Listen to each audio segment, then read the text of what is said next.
Nou, we hebben 2 factoren die daar bepalend in zijn. Het moet weer gaan vriezen en er is een oud Fries gezegd al, op oud ijs vriest het best. Dus wat dat betreft, ik zal het even vertalen, op oud ijs heb je de meeste ijs aangroeien. Dus dat is al positief en dat is ook uit het verleden, dat gezegde, dus die bedenk ik niet hier ter plekke. Wat nog afgestemd moet worden is natuurlijk de bemaling van de polders en de Friese boezem. Want wanneer wij onze 960 gemalen zondag gaan aanzetten, dan is maandag het ijs weg. Nou ja, diep teleurgesteld natuurlijk, maar wel verwachten.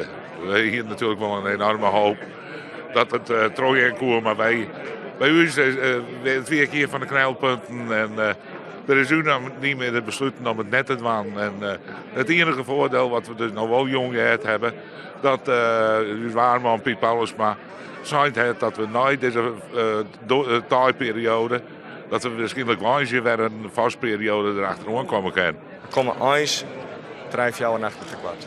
Ook voor de eerste voorzitter, hoe groot is de frustratie? U hebt er wat te zijn, maar hoe groot is dat? Dat we er zo'n soort energie in zetten. En we zorgen dat we zo dwaande zijn bij mij hoor. En je bent er zo tegenbij, na 15 jaar, want we zijn er zo verrekt er tegenbij. Ja, dat is heel erg frustrerend. De heer Zonder veel, voor u. Voor u alle jaren. Ja.